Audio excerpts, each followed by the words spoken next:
ঢাকাগামী পদ্ম এক্সপ্রেস কি চলে গেছে? লোকটি এক পলক মার্জিয়াকে দেখে নিয়ে বলল। না, আজকে ট্রেন লেট 2 ঘন্টা। অপেক্ষা করুন, ট্রেন আসতে রাত 9টা বাজবে। মার্জিয়ার গলা শুকিয়ে এলো কথাটা শুনে। এখন সে কি করবে? আবার লোকটিকে জিজ্ঞেস করলো। আর কোনো ট্রেন নেই এই সময়ের মধ্যে যেটা ঢাকা যাবে? না। বলে লোকটি চলে গেল। মার্জিয়া ওখানেই বসে পড়ল। এবার ভীষণ কান্না পাচ্ছে ওর। কি করবে, কোথায় যাবে? 9টা বাজতে ঘন্টাখানিক বাকি।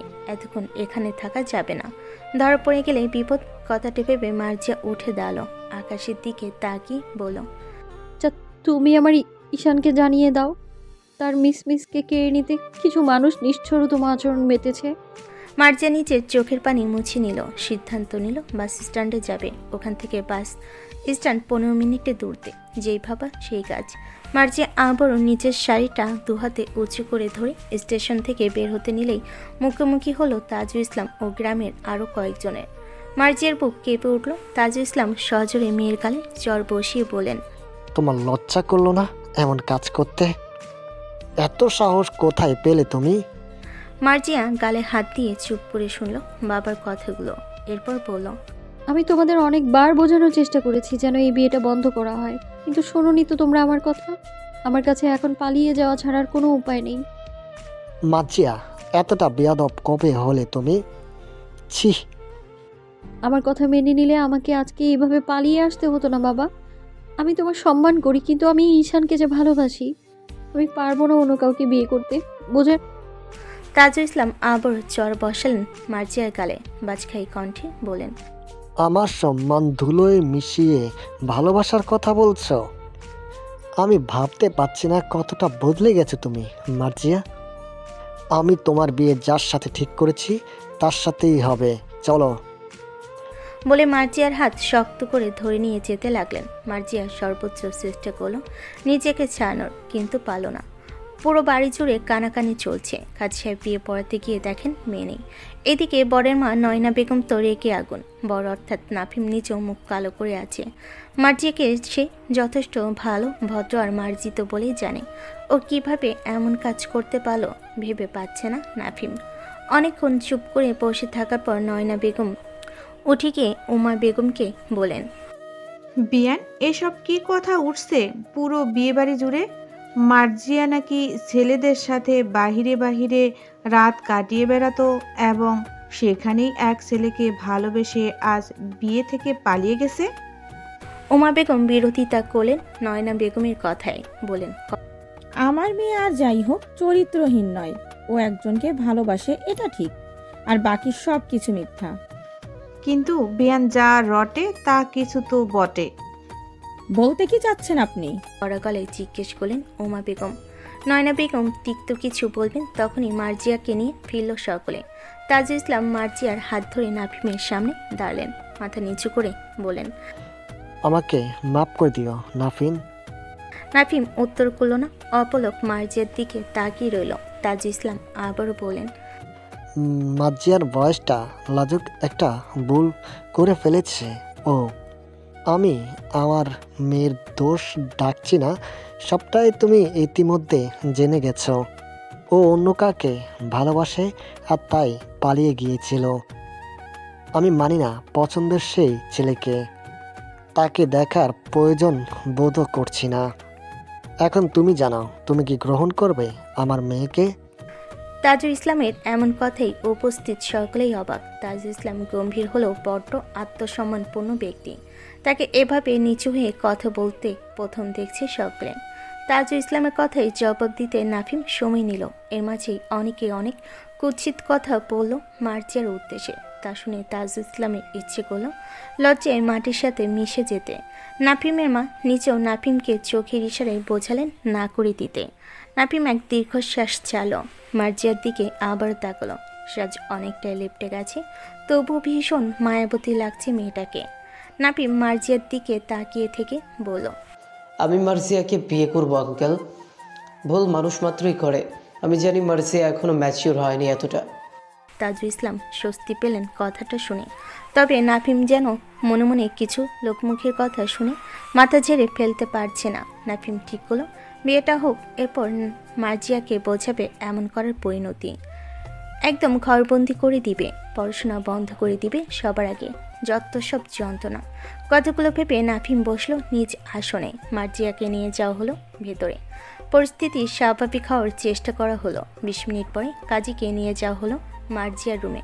মার্জিয়া কাঁদতে কাঁদতে জ্ঞান হারিয়েছিল। চোখে মুখে পানি ছিটিয়ে ওর জ্ঞান ফেরানো হয়েছে। উমা বেগমের একমাত্র বোনের মেয়ে লীরার কাঁধে মাথা রেখে মার্জিয়া কোনো রকমে বসে আছে। কাজী এসে মার্জিয়ার পাশে বসলেন, চেয়ার নিয়ে বিয়ে পড়াতে শুরু করলেন। আসসালামু আলাইকুম। 4 লক্ষ টাকা দিনমোহর ধার্য করিয়া মোহাম্মদ সোহেল ইসলামের একমাত্র পুত্র মোহাম্মদ নাফিম ইসলামকে আপনি বিবাহ করতে রাজি থাকলে বলুন কবুল। মার্জিয়া কবুল বলে না, চুপ করে থাকে অনেকক্ষণ। সবাই আবারও কানাকানি শুরু করল। তাজ ইসলাম মেয়েকে ধমক দেন, তবুও মার্জিয়া কবুল বলে না। বেশি দেরি হওয়াতে কাজী নিজেই বলেন, তোমার কি বিয়েতে সম্মতি নেই মা? কবুল বলছো না কেন? কবুল বলো। আর কোনো সমস্যা থাকলে সেটাও বলো। কাজীর এই কথার উত্তরে বাহির থেকে ভেসে আসে একটি কণ্ঠস্বর। সমস্যা তো আছে কাজী সাহেব। মার্জিয়া চমকে ওঠে। কি বলল এই কথাটা জানার জন্য দরজার দিকে তাকাতেই দেখতে পাই মুহিবকে। মার্জিয়ার চোখ ভর্তি হয়ে ওঠে পানিতে। কাজী জিজ্ঞেস করেন, তুমি কে বাবা? মুহিব এসে কাজীর মুখোমুখি বসে বলে, আমি পাত্র ইহসান মুহিব, পিতা আয়মান হাসান। দিনমোহর আমার পুরো হৃদয়টা নিন, এবার বিয়ে পড়ান, কোনে কবুল বলবে। মুহিবের এমন কথাই উপস্থিত সকলে তবদা খেয়ে গেল। কাজী বলেন, কিন্তু পাত্রপক্ষের নাম তো নাফিম ইসলাম। মুহিব একগাল হেসে বলল, ভুল ইনফরমেশন কাজী সাহেব, আমি সঠিকটা বলছি। বিশেষ না হলেই পাত্রের সাথে বিয়ে পড়েই দেখুন কনে কবুল বলে কিনা। কাজী সাহেব কাছামাছি করতে তাজুল ইসলামের দিকে তাকালেন। তিনি মুহিবের উদ্দেশ্যে বলেন, কে তুমি? আমি কে সেটা তো একবার বললামই আঙ্কেল, আর আপনার সাথে এটা আমার দ্বিতীয়বার দেখা, তাই নতুন করে কি কিছু বলতে হবে? বিয়াদব ছেলে। মুহিব কিছু বলল না। সবার মাঝ থেকে মার্জিয়ার হাত ধরে নিয়ে রুমের বাহিরে গেল, যেখানে নাফিম ও তার পরিবার বসা ছিল। মুহিবের সাথে মার্জিয়াকে দেখে নাফিম দাঁড়িয়ে গেল। নয়না বেগম তাজুল ইসলামকে জিজ্ঞেস করলেন, এসব কি হচ্ছে? এই ছেলে কে? তাজুল ইসলামের উত্তর দেওয়ার প্রয়োজন পড়ল না। মুহিব নিজেই বলল, আমি ইহসান মুহিব, মার্জিয়ার হাজব্যান্ড। মুহিবের কথাটা বিস্ফোরণের মতো কাজ করল। তাজুল ইসলাম ধমকে উঠলেন। এসব কি বলছো তুমি? মুহিব মার্জিয়ার দিকে তাকিয়ে বলল, যা সত্যি তাই বলছে আঙ্কেল। এই যে উপস্থিত আপনারা সকলে এতক্ষণ অনেক কথা বলছিলেন আমার ওয়াইফের নামে, কতটুকু জেনে বলছিলেন সেসব? কার থেকে জেনেছেন এগুলো বলবেন? মুহিবের প্রশ্নে চারপাশ নিস্তব্ধ হয়ে যায়। মুহিব আবারও বলেন, মার্জিয়া অন্য ছেলের সাথে ঘুরতে গিয়েছিল। ছি ছি, কত খারাপ মেয়েটা, তাই? কিন্তু আমার মতে নিজের হাজব্যান্ড এবং ননদ দেবরের সাথে ঘুরতে যাওয়াটা খারাপ নয়, কি বলেন চাচি?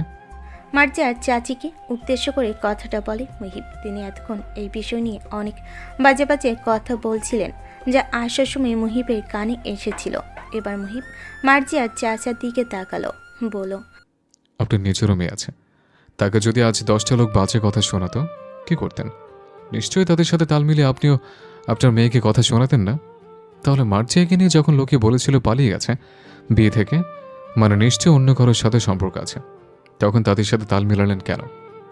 কেন বললেন একজন নয় বহু ছেলের সাথে মার্জিয়ার সম্পর্ক আছে? শহরে গিয়ে মার্জিয়ার চরিত্র নষ্ট হয়ে গেছে, হ্যান ত্যান, এত কথা কেন বললেন? মুহিবের স্পষ্ট জেরা করে মার্জিয়ার চাচা আব্দুল সাহেব থতমত খেয়ে গেলেন। মুহিব এবার তাজুল ইসলামের সামনে গেল, তবে মার্জিয়ার হাত ছাড়ল না। ঠান্ডা স্বরে বলে উঠল, মার্জিয়া আপনার একটা মাত্র মেয়ে, ছোট থেকে বড় করেছেন ভীষণ আদরে। প্রতিটা বাবা মার কাছেই তার সন্তান আদরে। এতটা আদরে বড় করার পর যখন সব থেকে কঠিন একটা ডিসিশনের সময় আসে, মেয়েকে সঠিক পাত্রের কাছে বিয়ে দেওয়ার, তখন কেন এমন করেন? কেন পাত্র হলে মেনে নেন না? প্রতি উত্তরে তাজুল ইসলাম রাগান্বিত স্বরে বলেন, আমার মেয়ের জন্য কোন পাত্র সঠিক তা আমি জানি। এই ব্যাপারে কৈফিয়ত দেওয়ার প্রয়োজন মনে করি না কাউকে। আর তোমাকে তো নাই। কে তুমি? হ্যাঁ, আমি কি এটা বহুবার বলেছি আঙ্কেল?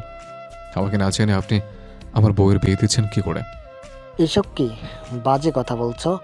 আজ আমার মেয়ের গায়ে কলঙ্ক লেগেছে তোমার কারণে। আর এখন তুমি দাঁড়িয়ে বড় বড় কথা বলছো। হ্যাঁ বলছি, কারণ আমি কলঙ্ক দেইনি। মার্জিয়াকে আমি বিয়ে করেছি, এবং আমরা যখন কক্সবাজারে ঘুরতে গিয়েছিলাম তখন আমরা ম্যারিড। চাইলে হাজব্যান্ড ওয়াইফের মতো করে ঘুরতে পারতাম, কিন্তু আমরা তা করিনি।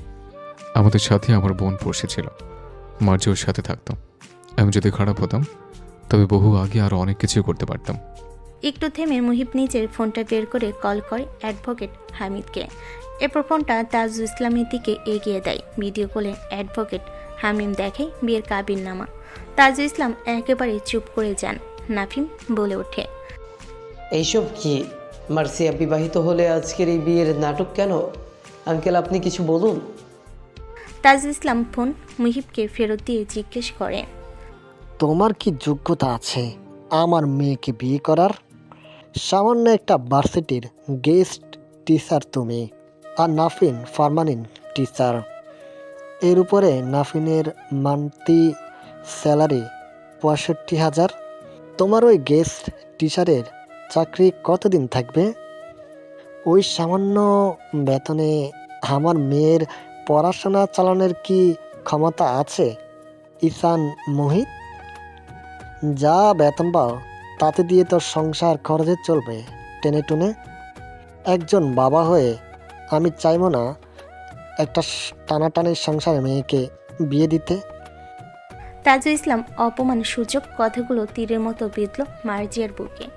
এত বড় অপমান তাজুল ইসলাম কি করে করতে পারল মুহিবকে? মার্জিয়া কিছু বলতে নিলে মুহিব নিজের হাতে মুঠোয় থাকা মার্জিয়ার হাত শক্ত করে চেপে ধরল। মার্জিয়া থেমে যায়। তাজুল ইসলাম আবারও বললেন, আমার মেয়ের ভবিষ্যৎ উজ্জ্বল ও ইনশাল্লাহ একজন ডাক্তার হবে। নাফিনকে বিয়ের পরও পড়াবে। নাফিনের ক্ষমতা আছে আমার মেয়েকে সুখে মরিয়ে রাখার। তোমার কি আছে সে ক্ষমতা? করো তো সামান্য গেস্ট টিচারের চাকরি। তোমার ব্যাপারে এইটুকু খবর এসেছে আমার কানে ঈশান মোহিত। তাই বলছি নাটক বন্ধ করো, আর বলো কি করলে তুমি আমার মেয়ের জীবন থেকে সরে যাবে। পুরো বিয়েবাড়ি জুড়ে নিস্তব্ধতা। তাজুল ইসলামের কথায় কোনো উত্তর পর্যন্ত মুহিব দেয়নি। নাফিম মনে মনে বেশ খুশি হয়েছে, এবার বোধহয় জব্দ করা গেছে ব্যাটাকে। মুহিব অনেকক্ষণ চুপ করে থাকার পর ধীরে ধীরে বলে উঠল, টাকা দিয়ে ভালোবাসা কেনা যায় না আঙ্কেল। আমার কাছে টাকা না থাকলেও একটা স্বচ্ছ মন আছে, যেখানে আছে মার্জিয়ার জন্য অসীম ভালোবাসা। আমি জানি ও কিসে ভালো থাকবে। আপনি যে পাত্রের সঙ্গে মার্জিয়াকে বিয়ে দিতে চাচ্ছেন, সে আজ এতগুলো মানুষ যখন মার্জিয়াকে আজে বাজে কথা শুনিয়েছে, চুপ করে শুনে গেছে। প্রতিবাদ তো দূরের কথা, নিজেও সামিল হয়েছে সেসব কথার মাঝে। যে এখনই পারছে না মার্জিয়াকে কুচ্ছিত কথাগুলো থেকে বাঁচাতে, সে ভবিষ্যতে আপনার মেয়েকে সুরক্ষা দেবে, এর কি গ্যারান্টি আঙ্কেল? মুহিবের কথাগুলো তীরের মতো বিঁধল তাজুল ইসলামের বুকে। তিনি জানেন মুহিব যা বলেছেন সব সত্য। নাফিমের চোখ মুখ দেখেই বোঝা যাচ্ছে সে কতটা রেগে আছে মার্জিয়ার উপর। তাজুল ইসলাম কিছুক্ষণ ভেবে বলেন, তোমার পরিবারের বিয়েটা মানবে? অবশ্যই মানবে। আমি মিসকে সে ভালোবাসার সম্মান দেব যা প্রতিটা বাবা চায় তার মেয়ের জন্য। এটা আমার ওয়াদা। তাজুল ইসলাম থম মেরে রইলেন। এবার কাজীকে উদ্দেশ্য করে বলল, বিয়ে পড়ান কাজী সাহেব। দ্বিতীয়বারের মতো সবার সামনে মার্জিয়াকে আমার অর্ধাঙ্গিনীর রূপে কবুল করার সময় হয়ে গেছে। কাজী সাহেব তাজুল ইসলামের দিকে তাকালেন, তারপর বিয়ে পড়তে শুরু করলেন। নাফিম কিছু বলতে নিলে তাজুল ইসলাম তাকে থামিয়ে দিয়ে বললেন, আমার হাতে আর কিছু নেই। তুমি যদি আমার মেয়েকে একটু সম্মান দিতে, তাহলে হয়তো ওই ছেলেটাকে আরও কিছু বলা যেত। নাফিম বিরক্ত হয়ে মাথার টুপিটা ছুঁড়ে ফেলে বলল, দেখব কিভাবে আপনার এই মেয়েকে এই ছেলে সুখে রাখে। মিনমিনে শয়তান আপনার মেয়ে, অপরে অপরে ভালো সেজে লং ধরেছে। তাজুল ইসলাম সজোরে থাপ্পড় মারলেন নাফিমকে। বজ্রকণ্ঠে বলেন, বের হয়ে যা আমার বাড়ি থেকে। আর কোনোদিন যেন তোকে আমার বাড়ির ত্রিসীমানায়ও যেন না দেখি। নাফিম প্রচণ্ড অপমানিত বোধ করলো। নিজের পরিবার নিয়ে বেরিয়ে গেল। এদিকে মার্জিয়া টলমলো চোখে পাশে বসা মুহিবের দিকে তাকিয়ে আছে। লোকটা প্রতিবারই ঢাল হয়ে দাঁড়ায় ওর সামনে। এরপর কাজী কবুল বলতে বলার সঙ্গে সঙ্গে মার্জিয়া কবুল বলে দিল। বিয়ে সম্পূর্ণ হলো। বিয়ে শেষে মুহিব তাজুল ইসলামের হাত ধরে বলল, আমি খারাপ পাত্র নই, এটা সময়ের সাথে আপনি ঠিকই বুঝে যাবেন। উফ সরি, শ্বশুরাব্বা। তাজুল ইসলাম চোখ ফিরিয়ে তাকালেন। মুহিব নিজের ফোন বের করে কল করলো আইমান হাসানকে। আইমান হাসান চা খেতে খেতে কল রিসিভ করলেন।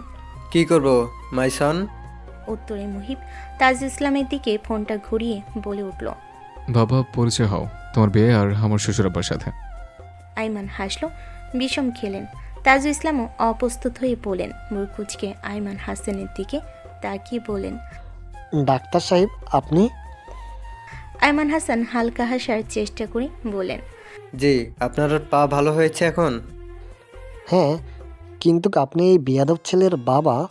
আইমান হাসান মাথা নেড়ে সম্মতি দিলেন, যা দেখে তাজুল ইসলাম আরেক দফা অবাক হলেন। মুহিব পাকে এসে পড়ল।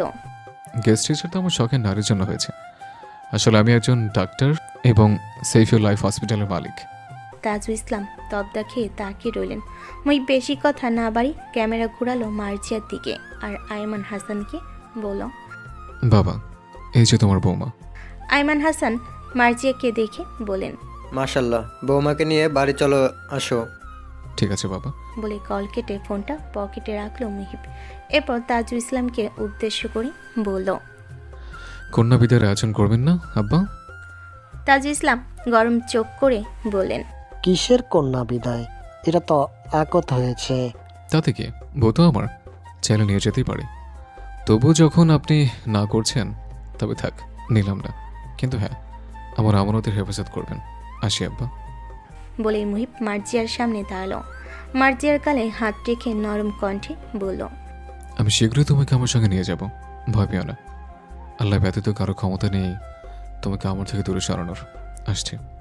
বলেই মুহিব চলে গেল। মার্জিয়ার চোখ ভিজে উঠল মুহিবের চলে যাওয়ায়। রাত 3টা বাজে। জুবাইয়ের শরীর আগে চেয়ে ভালো থাকায় সে জোর করে হাসপাতাল থেকে বাসে চলে এসেছে।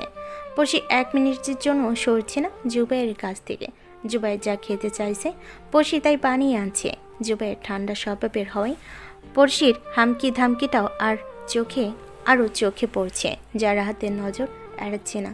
সে বিরক্ত হচ্ছে, আর জুবাইর যেন মনে মনে পৈশাচিক আনন্দ পাচ্ছে রাহাতের অবস্থা দেখে। এর মধ্যে মুহিব ফিরে এলো। পড়শি জিজ্ঞেস করল, কোথায় ছিলে? তোর ভাবের কাছে গিয়েছিলাম। উপস্থিত 3 জনই অবাক হলো মুহিবের কথায়। এরপর মুহিব সব ঘটনা খুলে বলল। সব শুনে রাহাত কপাল চাপড়ে পড়ল। আমি জানতাম তুই মার্জিয়ার উপর অবসেসড, কিন্তু এতটা যে ওর বিয়েতে গিয়ে ঝগড়া দিবি এটা ভাবিনি। মুহিব হেসে ফেল রাহাতের কথা শুনে। জুবাইর জিজ্ঞেস করল, আমার একটা প্রশ্ন আছে মুহিব ভাইয়া। মুহিব হাতে ঘড়িটা খুলতে খুলতে বলল, কি প্রশ্ন? মার্জিয়ার সাথে আপনার আগে কখনো বিয়ে হয়েছে? মুহিব একটু থেমে গিয়ে বলল, আমার যখন জ্বর এসেছিল তখন টানা 7 দিনের মতো মিসমিসের সঙ্গে দেখা হয়নি। ওই 7 দিন আমি বুঝি ওকে ছাড়া আমার চলবে না। তখন ঠিক করে কোর্ট ম্যারেজ করে রাখবো। সে অনুযায়ী আমার বন্ধু হামিমের সঙ্গে কথা বলে সুস্থ হয়ে যেদিন ভার্সিটি যাই, দেখি ওই নাফিম মিসমিসের ক্লোজ হওয়ার চেষ্টা করছে। আমার মাথায় রক্ত উঠেছে, মন চাই খুন করে ফেলে। মিসমিসকে হারানোর এক তীব্র ভয় কাজ করতে থাকে মনে। তাই ওই দিনে অ্যাসাইনমেন্ট জমা দেওয়ার অ্যাটেন্ডেন্স পেপারে সাইন করার কথা বলে আসলে ম্যারেজ পেপারে সাইন করিনি। প্রমিস করি প্রতিটা সময় ওর ছায়া হয়ে থাকার।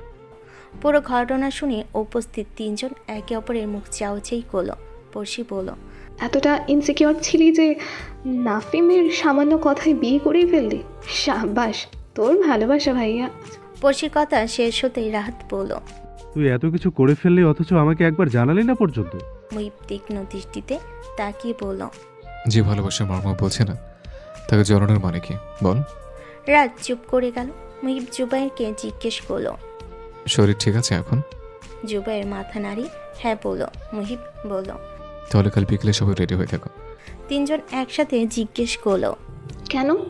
মুহিব রুমে যেতে যেতে বলল, সেটা তখনই জানতে পারবে। সকাল 10টা বাজে। গতকাল অনেক ধকল গেছে মার্জিয়ার উপর, তাই আজ ঘুম ভাঙল একটু দেরিতে। উঠে বসে আড়মোড়া ভেঙে ফোনটা হাতে নিল মার্জিয়া। তখনই মুহিবের কল এলো। মার্জিয়া কল রিসিভ করে ফোন সামনে ধরল। মুহিবর ঘুমু ঘুমু মুখ দেখে বলল, good morning madam. Good morning. আপনি কি হসপিটালে? না, আমি বাসায়, মানে চট্টগ্রামে। কখন গেলেন? ভোরে। ও। তাড়াতাড়ি উঠে ফ্রেশ হয়ে নাও। হ্যাঁ যাচ্ছি। শোনো, বলুন। তোমার পছন্দের রং কি? সাদা। ভীষণ স্বচ্ছ আর শুভ্র একটা রং। ভালো লাগে আমার কাছে এটা। ওকে, তুমি যাও, ফ্রেশ হয়ে নাও। বলে মুহিব ফোন রেখে দিল। মার্জিয়া একদম গোসল সেরে নিল, চুল শুকিয়ে বিছানা গুছিয়ে রুম থেকে বের হলো। পুরো বাড়ি কাচ্চির গন্ধে ভরে গেছে। মার্জিয়ার ভীষণ খিদে পেয়ে গেল। সে পা টিপে টিপে রান্নাঘরে গেল। উমা বেগম মেয়েকে দেখে এক প্লেট খিচুড়ি, ভর্তা আর ডিম ভাজা ধরিয়ে দিলেন। মার্জিয়া মুখ গোমরা করে ফেল। তা দেখে উমা বেগম হাসলেন, বলেন, কাচ্চি রান্না এখনো শেষ হয়নি, আপাতত এটা খেয়ে মেহেদি দিতে বসে পড়ো। মার্জিয়া চেয়ার টেনে রান্নাঘরে এক পাশে বসে খেতে শুরু করলো। জিজ্ঞেস করলো, এত আয়োজন কিসের জন্য মা? উমা বেগম উত্তর দিলেন না। মার্জিয়া খাওয়া শেষে হাত ধুয়ে উমা বেগমের কানের কাছে ফিসফিস করে জিজ্ঞেস করলো, বাবা কোথায়? উত্তরটা মার্জিয়ার ফুপু সীমা বেগম দিলেন। ভাইজান গেছেন বাজারে, সকালে কার জানি একটা ফোন এসেছিল, এরপর থেকেই দেখছি সব আয়োজন চলছে। মনে হয় তোর শ্বশুর বাড়ির লোকজন আসবে। মার্জিয়ার গলা শুকিয়ে গেল। উমা বেগম মেয়ের হাত ধরে আশ্বস্ত করে বলেন, মুহিবের বাবা নিজে তোর বাবাকে ফোন করেছিলেন সকালে, এরপরই তো বাবা সবকিছুর আয়োজন করতে বলেছে, এমনকি পাড়া প্রতিবেশীদেরও দাওয়াত করতে বলেছেন। মার্জিয়ার মন ছুঁয়ে গেল কথাটা। যে মুহিবকে তাজুল ইসলাম সহ্য করতে পারে না, আজ সেই মুহিবকে জামায়াতর করার আয়োজন করছেন। মাশাল্লাহ মাশাল্লাহ, নজর না লাগুক কারোর। কথাটা ভেবে মার্জিয়ার চোখের কোণে অশ্রু জমল। উমা বেগম মেয়ের কপালে চুমু দিয়ে বলেন, মুহিব তোকে ভীষণ ভালোবাসে মা, ওকে কখনো কষ্ট দিস না। সন্ধ্যা 6টা। মার্জিয়া গোলাপি রঙের শাড়ি পরেছে, সাদে ফুলের গহনা, হাত ভর্তি মেহেদি। সব কিছু যেন স্বপ্নের মতো লাগছে ওর কাছে। কালকে বিয়ের আয়োজনটা ছিল শুধুমাত্র পরিবারের মধ্যে সীমাবদ্ধ, অথচ আজ প্রতিবেশী আর স্কুল জীবনে কিছু বান্ধবীও এসেছে। মার্জিয়ার মন ভীষণ উৎফুল্ল। তবে সব কিছুর মাঝে নওরিনের শূন্যতাটা মার্জিয়ার খুব ভালো করে অনুভব করছে। কে জানে মিত্রা কোথায় আছে? ফোন বন্ধ করে রেখেছে বহুদিন। ঠিক আছে তো নওরিন? প্রশ্নটা এখন প্রায় সময় মার্জিয়ার মনে ঘরে। মাগরিবের নামাজের পরপরই মুহিবের পরিবার এলেন। মার্জিয়া নিজের রুমে জানালা থেকে উকি দিয়ে দেখল মুহিবকে। সাদা পাঞ্জাবি পায়জামা, ভীষণ স্নিগ্ধ লাগছে। মার্জিয়ার ইচ্ছে করলো মুহিবকে গিয়ে জড়িয়ে ধরতে, কিন্তু এই সময় এটা করা যাবে না ভেবে নিজের সুপ্ত বাসনাকে মনের মধ্যে ডুবিয়ে রাখল। সময় গড়ালো আরও কিছুক্ষণ। মার্জিয়া নিচের রুমে দরজার আড়ালে দাঁড়িয়ে শোনার চেষ্টা করলো সবাই কি কথা বলছে, কিন্তু বুঝতে পারল না। বেশ কিছুক্ষণ পর মার্জিয়াকে ড্রয়িং রুমে নিয়ে যাওয়া হলো, বসানো হলো মুহিবের পাশে। মুহিবের সেই পরিচিত পারফিউমের গন্ধ নাকে লাগতেই মার্জিয়ার মনে অদ্ভুত এক শিহরণ বয়ে গেল। দুই পরিবার মিলে সিদ্ধান্ত নেওয়া হলো মার্জিয়া নিজের পড়াশোনা শেষ করার পর একটা বড় করে বিয়ের অনুষ্ঠান করা হবে। এর আগে আজ একটা ছোট্ট অনুষ্ঠানের মাধ্যমে কন্যা বিদায় করবেন তাজুল ইসলাম। আইমান হাসান চান ছেলে বৌমা একসাথে থাকুক, কম ঝড় তো বয়ে যায়নি তাদের উপর দিয়ে, এবার না হয় একসাথে থাকুক ওরা। তাজুল ইসলাম আইমান হাসানের কথায় দ্বিমত করতে পারলেন না। অগত্যা বাবার মনে একটু মলিন হয়ে গেল।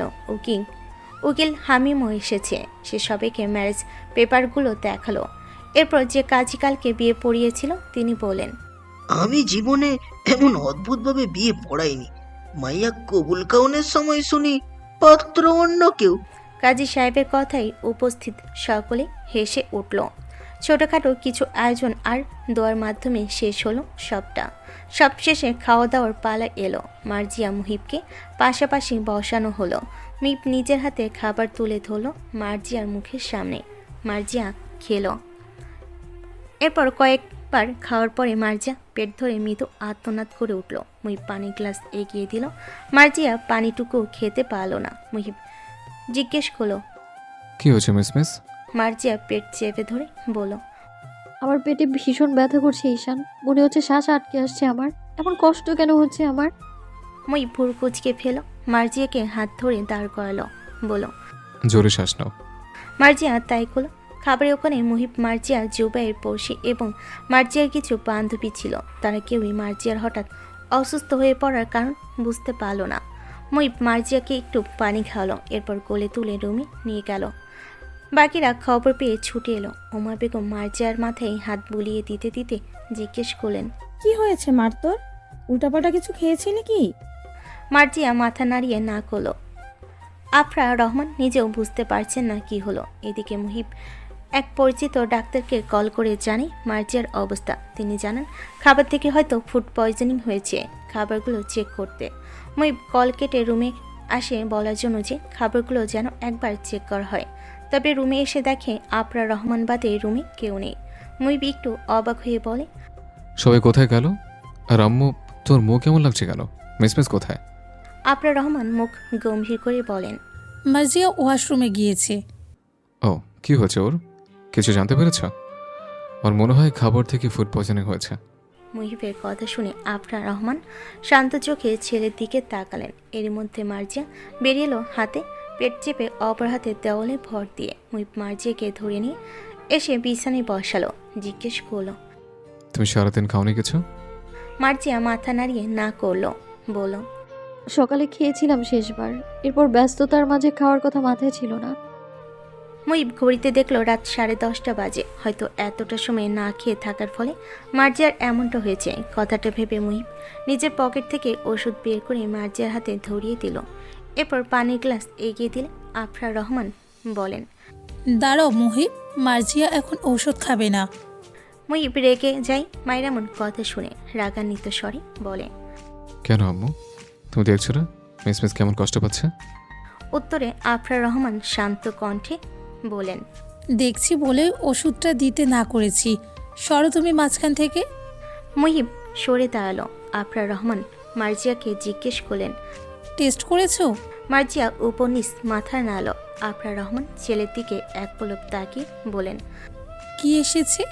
মার্জিয়া ভয়ে ভয়ে নিজের হাত এগিয়ে দিল। হাতে থাকা প্রেগনেন্সি টেস্ট কিটে জলজল করছে দুটো দাগ। আফরা রহমান স্তম্ভিত হয়ে গেলেন কিটটা দেখে।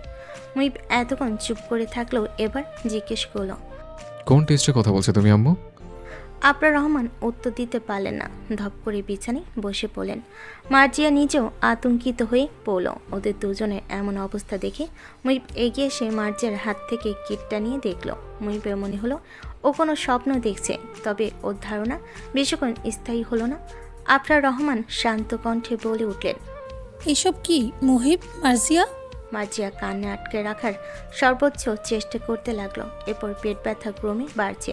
মুহিব কিছুক্ষণ থম মেরে দাঁড়িয়ে রইল। আফরা রহমান উঠে গিয়ে ছেলের সামনে দাঁড়ালেন, বলেন, আমি কিছু জিজ্ঞেস করছি মুহিব, এসব কি? মুহিব এক দীর্ঘশ্বাস ছাড়ল, বলল, বেবিটা আমার। আফরা রহমান অবাকের চূড়ান্ত পর্যায়ে পৌঁছে গেলেন। মুহিব আবারও বলল, অতিরিক্ত কাজের প্রেশার থাকলে আমি অ্যালকোহল খেতাম, তবে কখনো বেসামাল হয়নি। হঠাৎ একদিন বেসামাল হয়ে পড়ে। সেদিন এক জন্মদিনের পার্টিতে মার্জিয়ার সাথে দেখা হয়। ওর অজান্তে সবকিছুই ঘটে যায়। আফরা রহমান স্তম্ভিত নয়নে এবার তাকালেন বিছানায় বসে থাকা মার্জিয়ার দিকে। এরপর নিজের ছেলের দিকে তাকিয়ে বলেন, তুমি এতটা জঘন্য কাজ করতে পারো বলে আমি ভাবতেই পারছি না মুহিব। আমি যা করেছি তার জন্য গিল্টি ফিল করেছিলাম, কিন্তু এক পর্যায়ে মিসমিসের জন্য একটা টান অনুভব করি। আমি বুঝতে পারি আমি লাভ উইথ হার, তাই তো বিয়ের সিদ্ধান্ত।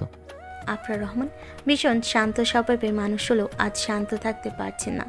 মাথা ঘুরে উঠছে ওনার। তিনি কিছু বলতে যাবেন, তার আগে মুহিব কড়া গলায় বলে উঠল, আমি মার্জিয়াকে এখন মেনে নিতে পারবো না।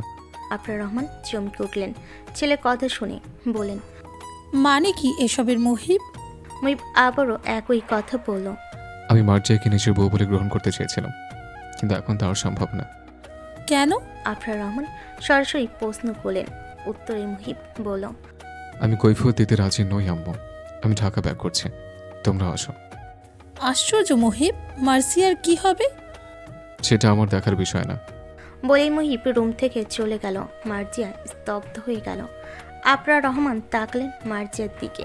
ভীষণ মায়া হলো ওনার। সারাদিন না খাওয়াই মার্জিয়ার পেট ব্যথা করছে। সবে 3.5 মাস চলছে। এখন একটু কিছু হলেই মিসক্যারেজ হয়ে যেতে পারে। টেনশনে মারাত্মক ক্ষতিকর এই সময় মার্জিয়ার জন্য। কথাগুলো ভেবে আফরা রহমান মার্জিয়ার পাশে বসলেন। মাথায় হাত বুলিয়ে দিতে দিতে বলেন, কান্না করো না মা, আমি মুহিবের সাথে কথা বলবো। মার্জিয়া আফরা রহমানকে জড়িয়ে ধরে কেঁদে উঠল, বলল, ঈশান এমন বদলে গেলেন কি করে? উনি নিশ্চয়ই ভুল বুঝছেন আমায়। আমি কি করব এখন? হুস, কাঁদে না, তুমি রেডি হও, আমি তোমাকে নিয়ে যাব। ছেলের বউ না, মেয়ে তুমি আমার। মন খারাপ করবে না একদম। এই সময় মন খারাপ টেনশন বিশ্বের মতো কাজ করে একজন মায়ের শরীরে। মার্জিয়া অবাক হলো আফরা রহমানের কথা শুনে। আফরা রহমান আবারও বলেন, কাউকে কিচ্ছু জানাবে না এখন। মহিবের সাথে কথা বলতে হবে। ও কেন সব জানার পরও এমন করছে আমি বুঝতে পারছি না। মার্জিয়ার চোখের পানি মুছে নিল, উঠে দাঁড়ানোর চেষ্টা করে বলল, আমার পেটে ভীষণ ব্যথাও করছে আন্টি। বুঝতে পারছি তোমাকে হাসপাতালে নিতে যাওয়ার প্রয়োজন। তুমি চিন্তা করো না, আমি ব্যবস্থা করছি। কাউকে এক্ষুনি বেবির কথা জানাবে না, ঠিক আছে? মার্জিয়া হ্যাঁ সূচক মাথা নাড়ল। আফরা রহমান মার্জিয়াকে নিয়ে রুমের বাইরে এলেন। ওমা বেগম এগিয়ে এসে বলেন, কি হয়েছে মার্জিয়ার? আর মুহিব হঠাৎ করে চলে গেল কেন? আফরা রহমান আইমান হাসানের দিকে তাকিয়ে এক দীর্ঘশ্বাস ফেললেন, বললেন, একটা এমার্জেন্সি এসেছে হাসপাতালে, তাই মুহিবকে চলে যেতে হয়েছে। চিন্তা করবেন না, মার্জিয়াকে আমরা আমাদের সাথে নিয়ে যাব। ওর শরীরটা আগের থেকে ঠিক আছে। সারাদিন না খেয়ে থাকার ফলে অসুস্থ হয়ে পড়েছিল। ওমা বেগম সহ উপস্থিত সকলে স্বস্তির শ্বাস পেলেন আফরা রহমানের কথা শুনে। মার্জিয়ার বুকে পাথর চাপা দিয়ে হাসি মুখে থাকার ভান করলো। এর মধ্যে বিদায়ের পালা এগিয়ে এলো। সবার কাছ থেকে বিদায় নিয়ে গাড়িতে উঠল মার্জিয়া। আইমান হাসান ড্রাইভিং সিটে, আর পেছনের সিটে মার্জিয়া ও আফরা রহমান। মার্জিয়াদের বাড়ির সীমানা থেকে বের হতেই আফরা রহমান বলেন, শহরে পৌঁছে একটা হাসপাতালের সামনে গাড়ি থামাবে। আইমান হাসলো, একটু অবাক হলেন এই কথা শুনে। জিজ্ঞেস করলেন, কেন? মার্জিয়ার এই মুহূর্তে ট্রিটমেন্ট প্রয়োজন। দ্রুত চলো আয়মান। আইমান হাসান বুঝলেন ব্যাপারটা সিরিয়াস। তিনি আর কোনো প্রশ্ন না করে দ্রুত গাড়ি চালাতে লাগলেন। কয়েক ঘন্টার মধ্যে পৌঁছে গেল হাসপাতালে। আফরা রহমান নিজ দায়িত্বে মার্জিয়ার ট্রিটমেন্ট শুরু করালেন। সব কিছু দেখে আইমান হাসান জিজ্ঞেস করলেন, আমাকে বলো তো আফরা, কি হয়েছে? আফরা রহমান আইমান হাসানকে নিয়ে আড়ালে গেলেন, সব ঘটনা খুলে বলেন। সব শুনে আইমান হাসান ভীষণই অবাক হলেন, বলেন, মুহিব নিজের দায়িত্ব থেকে এভাবে সরে যেতে পারে না। এখানে মার্জিয়ার দোষ কোথায়? আফরা রহমান এক দীর্ঘশ্বাস চালেন, বলেন, মহিবের সাথে আমাদের কথা বলতে হবে। মার্জিয়াকে স্যালাইন দেওয়া হয়েছে। ওর শরীরটা একটু ঠিক হলে ওকে নিয়ে বাসায় ফিরব। পড়োশি জুবায়েরকেও মহিবের কাছে যেতে বলেছি আমি। ঠিক করেছো। আমার ছেলে এমন একটা কাজ করবে ভাবতেই পারছি না আমি। কথার উপরে আইমান হাসান মাথা নিচু করে ফেললেন। ভোরের আলো ফোটার একটু পরে মুহিবের ফ্ল্যাটের ডোরবেল বেজে উঠল। মুহিব নিজের রুমে ছিল। রাতর স্বভাবতই ড্রয়িং রুমে বসে ভিডিও গেম খেলছিল, তাই উঠে এসে দরজা খুলে দিল। আইমান হাসান মুখ গম্ভীর করে জিজ্ঞেস করলেন, ঘুমাওনি এখনো? রাত থতমত খেয়ে গেল, বলল, না মামা, ঘুম আসছিল না। আসলে যা হলো। আইমান হাসান রাহাতকে থামিয়ে ভেতরে গেলেন, সাথে আফরা রহমান আর মার্জিয়াও গেল। মার্জিয়াকে সোফায় বসে আফরা রহমান রাহাতকে আদেশে সুরে বলেন, মহিবকে ডেকে আনো রাহাত। রাত চলে গেল মুহিবের রুমের সামনে। মুহিব কখনো দরজা লক করে ঘুমায় না, অথচ আজও রুমের দরজা লক। রাত বেশ কয়েকবার ডাকার পর মুহিব দরজা খুলো, ঘুমো ঘুমো চোখে জিজ্ঞেস করলো, কি হয়েছে? মামি ডাকছে তোকে, ড্রয়িং রুমে আয়। বলে রাহাত চলে এলো। এর 5 মিনিটের মাথায় মুহিব এলো। অলিভ রঙের টি শার্ট ও সাদা ট্রাউজার পরে। মার্জিয়া মুহিবকে আপাদ মস্তক দেখে নিয়ে উঠে দাঁড়ালো। মুহিবের দিকে এগিয়ে যেতেই মুহিব সরে দাঁড়ালো। মার্জিয়ার ভীষণ কান্না পেল। আফরা রহমান মার্জিয়াকে বসালেন আবারও। মুহিবকে বলেন, বসু, কথা আছে তোমার সাথে আমাদের। মুহিব বসলো, বিরক্তির সুরে বলল, কি বলার আছে বলো। আমার ঘুম পাচ্ছে, কালকে আবার হসপিটাল যেতে হবে। আফরা রহমান আইমান হাসানের দিকে তাকালেন।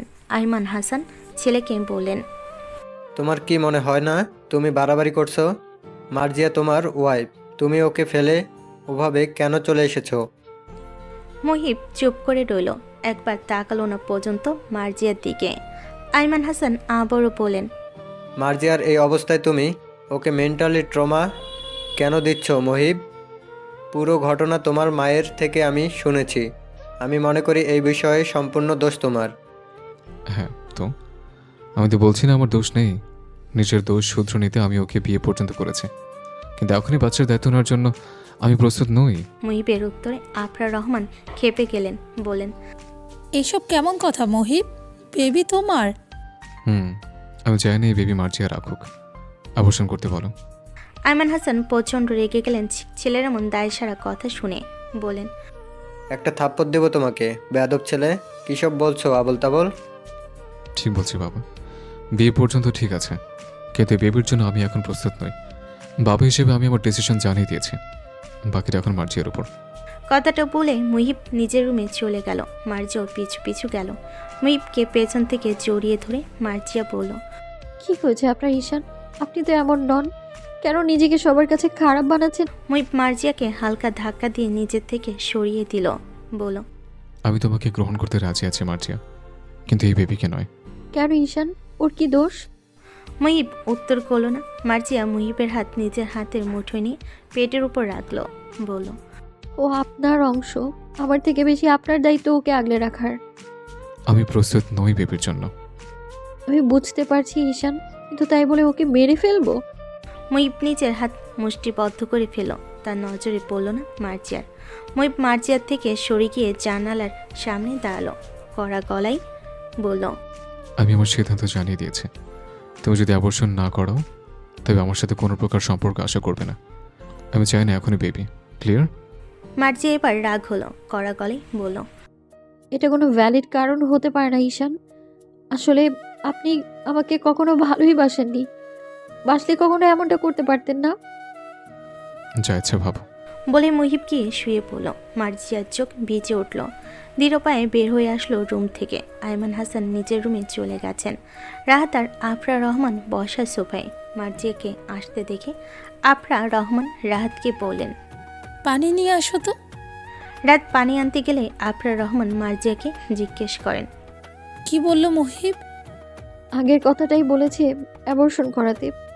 আফরা রহমান চুপ করে গেলেন। এর মধ্যে রাত পানি নিয়ে এলো। আফরা রহমান ইশারা করলেন পানিটা মার্জিয়াকে দিতে। রাত দিল। মার্জিয়া পানি খেয়ে গ্লাসটা রাতকে ফেরত দিল। রাত বলল, আমার মতে মহিবকে কেউ কালো জাদু করেছে, তাই ও এমন করছে।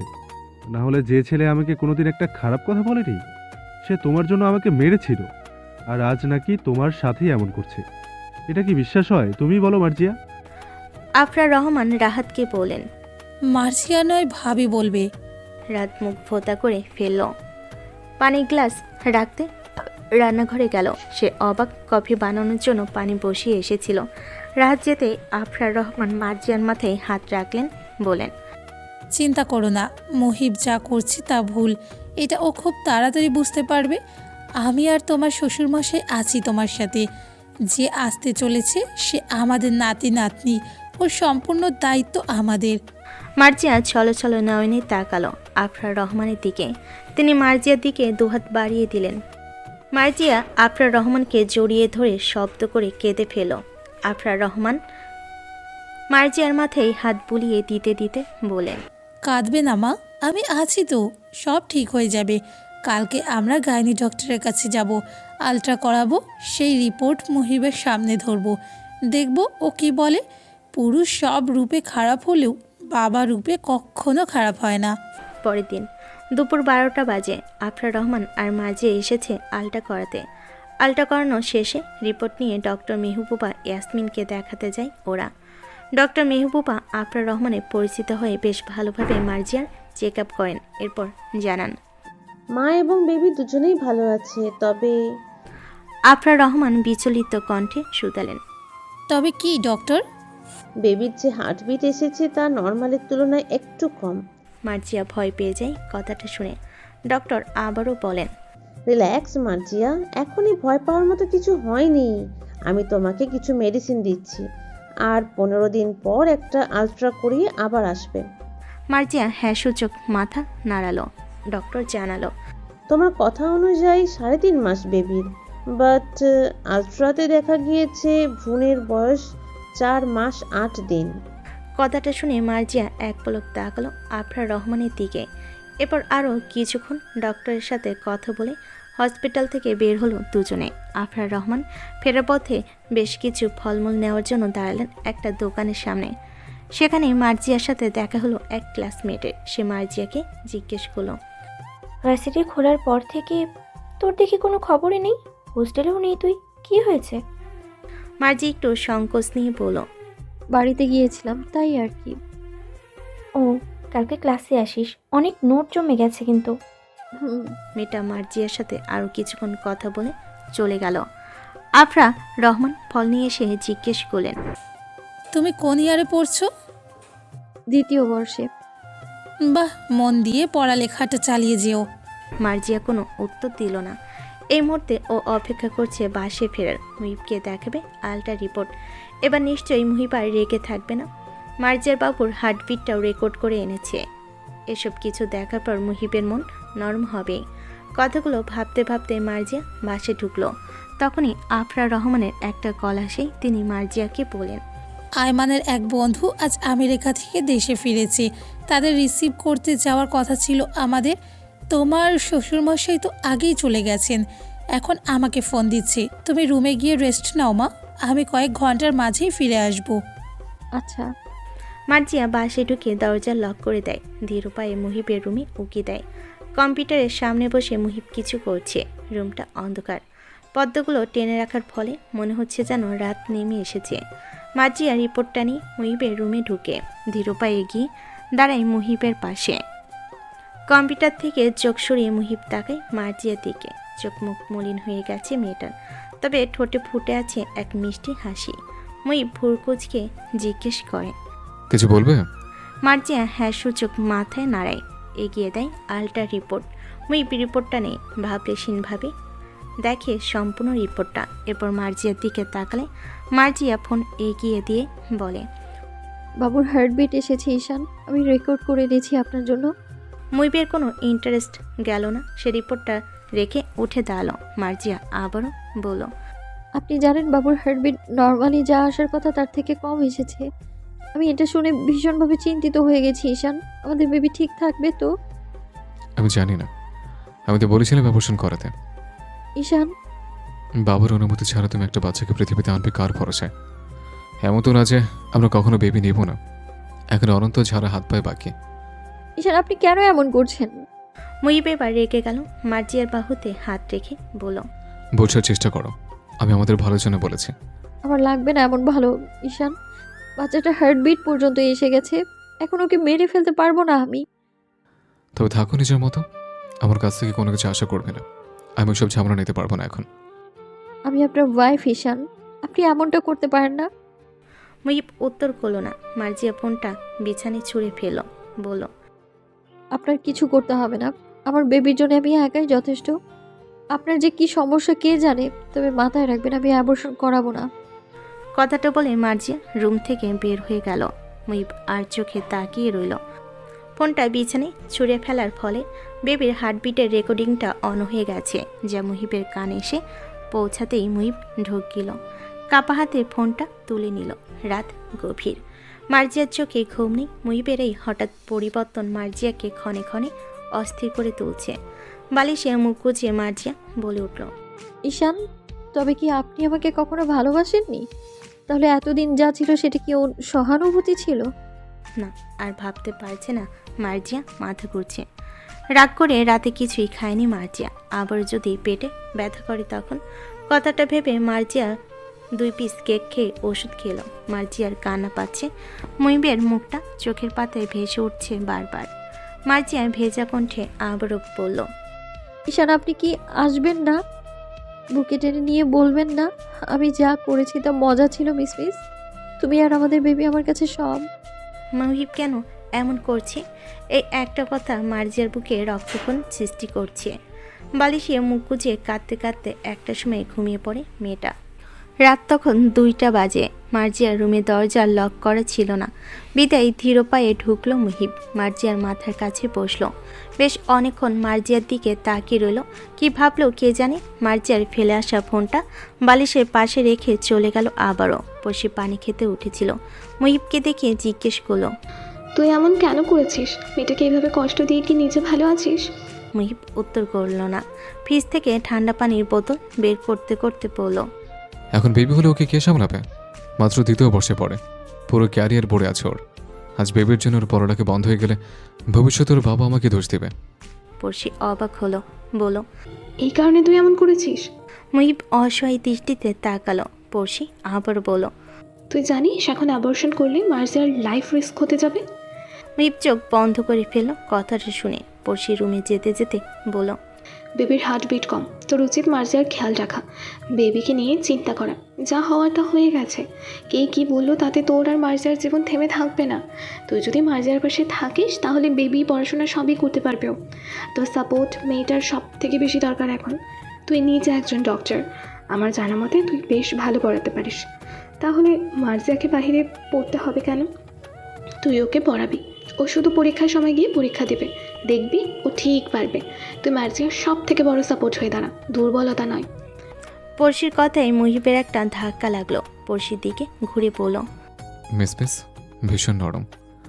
আমি যদি এই সময় ওকে আহ্লাদ দিই তবে ও আরও নরম হয়ে পড়বে। মুহিবের কথাটা পড়শির কানে গেল না। তার আগে পড়শি রুমে চলে গেছে। মুহিব এক দীর্ঘশ্বাস চাল। চুপচাপ রুমে গিয়ে মার্জিয়াকে কোলে তুলে নিল। নিজের রুমে নিয়ে এসে বিছানায় শুয়ে দিয়ে কম্বল দিয়ে দিল। এসির পাওয়ার বাড়িয়ে দিয়ে নিজেও মার্জিয়াকে ধরে শুয়ে পড়ল। পরের দিন সকালে মার্জিয়ার ঘুম ভাঙতে নিজেকে আবিষ্কার করলো মুহিবের রুমে। একটু অবাক হয়ে উঠে বসলো মেয়েটা। ঝলমলে রোদ এসে খেলা করছে ফ্লোর জুড়ে। মার্জিয়া উঠে দাঁড়ালো, চুলগুলো হাত খোপা করে নিয়ে ফ্রেশ হয়ে এলো। আয়নার সামনে দাঁড়িয়ে ভাবতে লাগলো, আমাকে এই রুমে কে আনলো? আমি কি নিজেই এসেছিলাম নাকি ঈশান? মার্জিয়া গভীর ভাবনায় পড়ে গেল। রুম থেকে বের হয়ে ডাইনিং টেবিলে বসলো। মুহিব ড্রয়িং রুমের সোফায় বসে ল্যাপটপে কাজ করছিল। মার্জিয়াকে টেবিলে বসতে দেখে আর চোখে তাকালো। আবরার রহমান দুধ, কর্নফ্লেক্স আর ডিম সিদ্ধ এনে সামনে রাখলো মার্জিয়া ডিম দেখে নাক কুচকে ফেল। তা দেখে আবরার রহমান হাসলেন, বলেন, খেতে হবে মা, শরীরটা তো ঠিক করতে হবে, না হলে আমার নাতি নাতনি সুস্থভাবে আসবে কি করে? মার্জিয়ার ইচ্ছে থাকা না সত্ত্বেও খেলো। মার্জিয়ার খাওয়া শেষ হওয়ার পরই মুহিব এগিয়ে এলো। আবরার রহমানকে বলল, আম্মু ফুলবলাকে আসতে বলেছি 12টার মধ্যে। এছাড়াও খাবারের ব্যবস্থা করা শেষ। আপাতত আমার কোনো কাজ নেই, তাই ভাবছি হসপিটাল থেকে ঘুরে আসি। আবরার রহমান মার্জিয়াকে পানি গ্লাস এগিয়ে দিয়ে মুহিবকে বলেন, ঠিক আছে, তবে তাড়াতাড়ি ফিরবে। আর শোন, মুহিব যেতে নিয়ে ফিরে এলো। আবরার রহমান বলেন, জুবাইরের পরিবার আসবে 4টার মধ্যে, তুমি ওদের আনতে যাবে।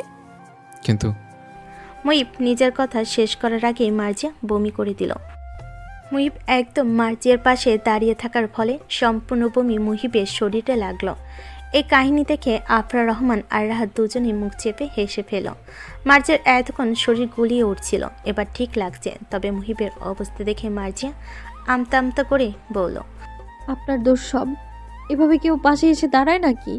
মুহিব হা হয়ে গেল কথাটা শুনে, বলল, দারুণটা দোষের হয়ে গেল, তুমি তো উঠে বেসিনে যেতে পারতে। মার্জিয়া উত্তর করলো না। উঠে রুমে যেতে যেতে বলল, পুরুষ মানুষ কখনো নিজের দোষ স্বীকার করে না। রাত শব্দ করে হেসে ফেল। এবার মুহিব মুখ কালো করে রুমে চলে গেল। বেচারার আর হসপিটালে যাওয়া হলো না। আজকের ভোরে পড়শির পরিবার দেশে এসেছে। মূলত পড়শি আর জুবাইরকে বিয়ের ব্যাপারে কথা বলতে এসেছেন ওনারা।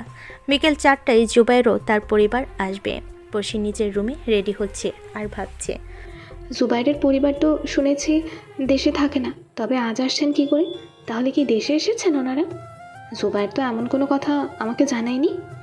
আসলে জুবাইরের এত চাপা স্বভাবে যে কোনো কথাই স্পষ্ট করে পড়শিকে বলে না। পড়শি জীবনও এমন ছেলেকে বিয়ে করতো না। কিন্তু ওই যে মন তো জুবাইরের দিকে বসে আছে। তাই তো পড়শি নিজে দিদার মাহমুদকে জানিয়েছে ও জুবাইকে বিয়ে করতে চায়। এ কথা জানানোর দুদিনের মধ্যেই দিদার মাহমুদ দেশে এসেছেন। জুবাইয়ের সাথে বিয়ের কথাবার্তা জানিয়েছে মুহিব। সবটাই একটু তাড়াহুড়োর মধ্যে হয়েছে। আজ পড়শিকে সাজিয়ে দিয়েছে মার্জিয়া। আফরা রহমান আর আইমান হাসান সব কিছুর আয়োজন করতে মুহিবার হসপিটালে যেতে পারেনি। ফ্রেশ হয়ে চলে গেছে জুবাইরের পরিবারকে আনতে। ঠিক 5টায় মুহিব আসে জুবাইর ও তার পরিবারকে নিয়ে। রাত মুখ কালো করে ওদের স্বাগত জানায় আইমান হাসান ও দিদার মাহমুদ। জুবাইরের পরিবারের সাথে কথা বলতে থাকেন। মুহিব কিছুক্ষণ সেখানে বসে থেকে রুমে চলে আসে। মার্জিয়া আয়নার সামনে দাঁড়িয়ে কানে দুল পড়ছিল। মুহিব রুমে এসে হালকা গোলাপি শাড়িতে মার্জিয়াকে দেখে আটকে যায়। ঢোক গিলে মার্জিয়ার পেছনে এসে দাঁড়ায়। মুহিবের পারফিউমের স্মেল নাকে লাগতেই মার্জিয়া মুহিবের দিকে ঘুরে দাঁড়ায়। মুহিব এক দৃষ্টিতে মার্জিয়ার দিকে তাকিয়ে আছে। মার্জিয়া থেমে থেমে বলে, কিছু বলবেন? হুম। কি? এত সাহায্য কার জন্য? মার্জিয়া থতমত খেয়ে যায়। মুহিব মার্জিয়ার দিকে এগিয়ে যায়। মার্জিয়ার হার্টবিট বাড়তে থাকে। মুহিবের প্রতিটা নিঃশ্বাস মার্জিয়ার মুখে আশ্রয় পড়তে থাকে।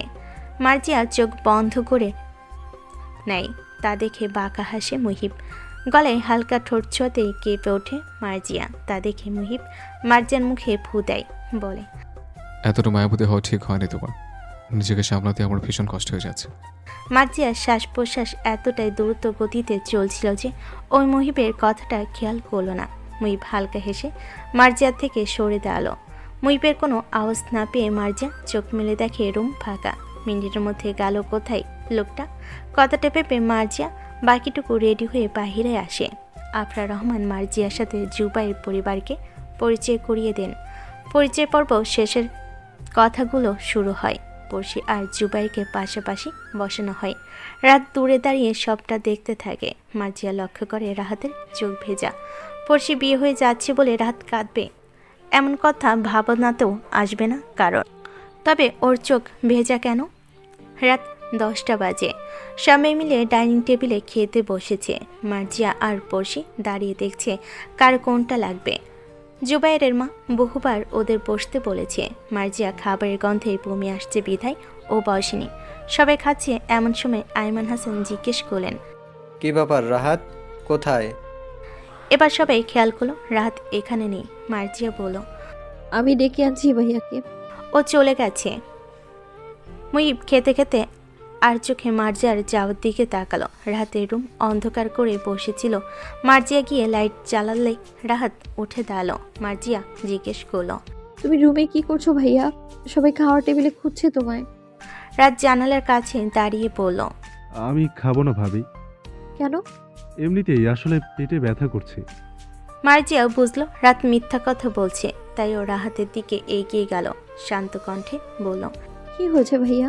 ব্যথাটা তো পেটের নয়, মনের মনে হচ্ছে। রাতে পার তাকালো মার্জিয়ার দিকে। মার্জিয়া চমকে গেল রাহাতের চোখ দেখে। লাল হয়ে আছে ভীষণ দু চোখ। মার্জিয়া উদ্বিগ্ন হয়ে জিজ্ঞেস করল, কি হয়েছে ভাইয়া? তুমি কাঁদছো কেন? উত্তরে রাহাত তার ছেলের হাসি দিয়ে বলল, শালা একটা মাদারবোর্ড।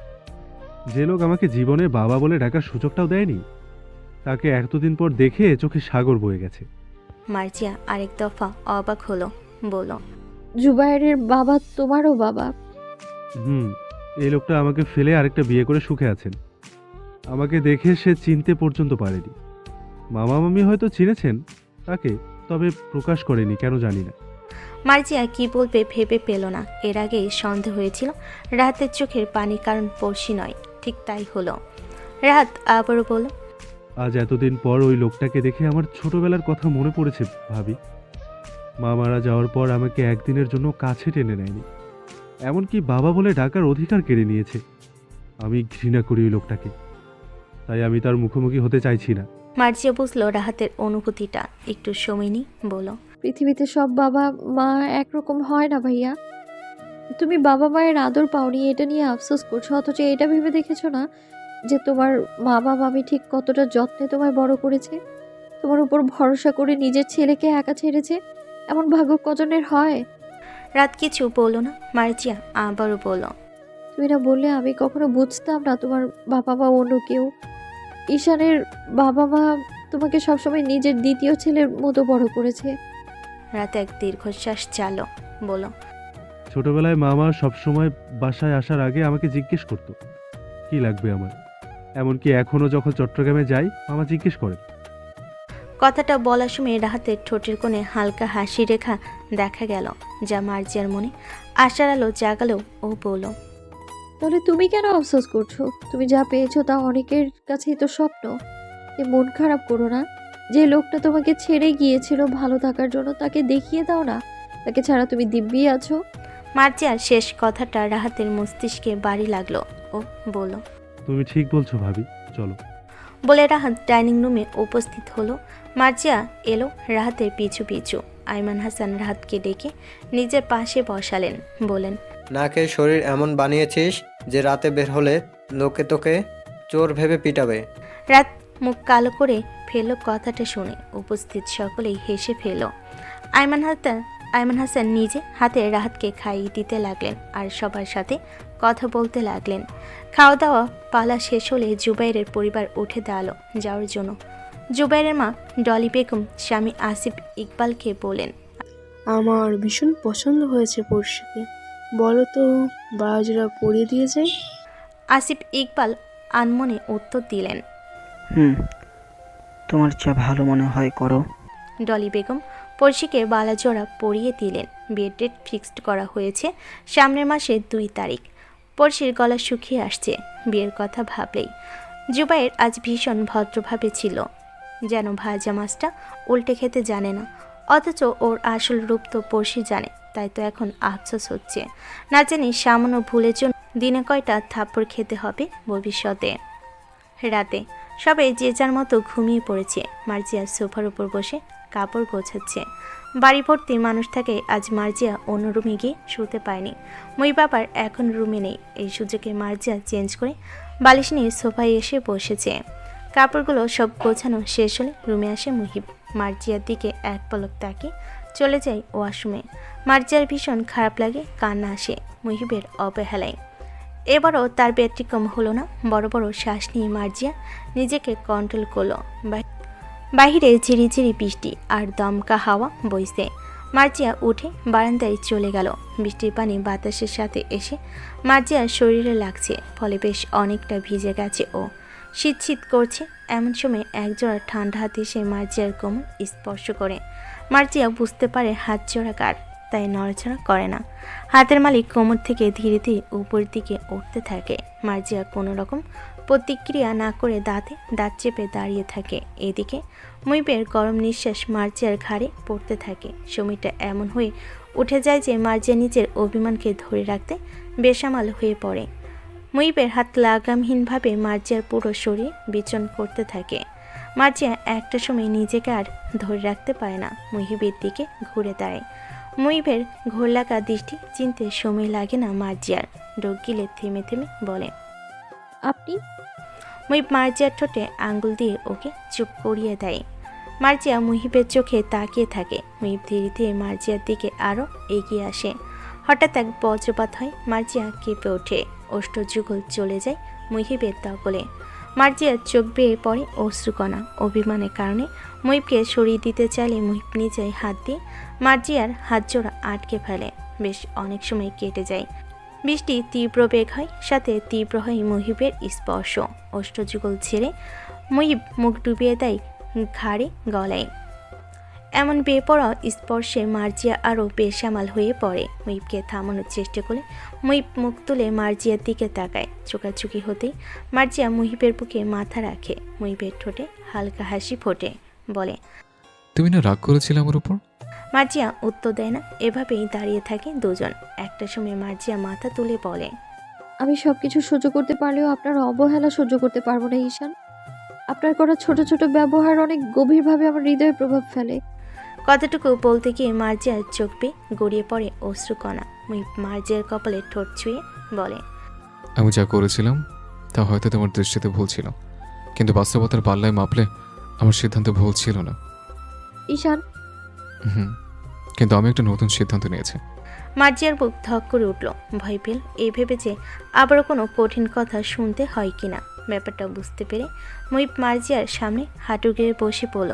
দুহাতে মার্জিয়ার কোমর জড়িয়ে ধরে পেটে মাথা রেখে বলল, আজ থেকে ওর দায়িত্ব শুধু তোমার একার নয়, আমারও। ওকে সুস্থভাবে পৃথিবীতে আনবো আমরা। এর জন্য দুনিয়ার সাথে যত লড়াই করতে হয় করব, কিন্তু আমাদের বেবির গায়ে কোনো আঁচ লাগতে দিব না, এটা আমার প্রমিস। মার্জিয়া যেন নিজের কানকে বিশ্বাস করতে পারছিল না। সবটা স্বপ্নের মতো মনে হতে লাগলো। এতটা ভাগ্যবতীও বুঝি হয় কেউ? কেটে গেছে 2 দিন। আফরা রহমান, আইমান হাসান এবং পড়শির বাবা মা চলে গেছেন চট্টগ্রামে। বিয়ের আর বেশি দিন বাকি নেই। সব আয়োজন গোছাতে সময় লাগবে, তাই ওনারা আগেই চলে গেছেন। মুহিব, মার্জিয়া, পড়শি আর রাহাত যাবে বিয়ের 1 সপ্তাহ আগে। এখন মার্জিয়ার সব রকম খেয়াল রাখে মুহিব। আজ সকালে হসপিটালে যাওয়ার আগে সে মার্জিয়াকে পড়া দিয়ে রেখে গেছে। মাজিয়া বসে বসে বই দেখছে আর মাঝে মধ্যে দীর্ঘশ্বাস ফেলছে। আজ রেজাল্ট বের হওয়ার কথা। মহিব বলেছিল ফিরে আসার সময় দেখে আসবে। মনটা চিন্তায় ভরে উঠেছে। ওদিকে পড়শি নিচের রুমে বসে অনলাইনে শাড়ি দেখছে, রাত ড্রয়িং রুমে গেমস খেলছে। এভাবেই সকাল থেকে দুপুর থেকে বিকেল হলো। মাঝে সবে একসাথে খেয়েছে, তারপর আবার যে যার কাজে ব্যস্ত। বিকেলের দিকে পড়শি ঘণ্টাখানেক মার্জিয়ার সাথে গল্প করে রুমে চলে গেছে। পড়শি যাওয়ার পর মার্জিয়া একা একা কিছুক্ষণ বারান্দায় দাঁড়িয়ে রইল। ধীরে ধীরে সন্ধ্যা নেমে আসছে। মেন রোডের পাশে বাসা হয় 6 তলার বারান্দা থেকে সে নিচের সারি সারি গাড়ি দেখতে পাচ্ছে। কত মানুষ কাজ শেষে বাড়ি ফিরছে। তার দু চোখ খুঁজছে মুহিবের কালো গাড়িটা। যদিও মুহিব বলেছিল রাত 8টার দিকে ফিরবে, তবু মার্জিয়ার অবুঝ মন খুঁজে চলেছে তাকে। অনেকক্ষণ দাঁড়িয়ে থাকার পর হঠাৎ পেটে টান অনুভব করলো মার্জিয়া। ধীর পায়ে রুমে ফিরে এলো। ঠিক তখনই রাহাত দরজায় নক করলো। হাতে থাকা আপেলে কামড় বসিয়ে বলল,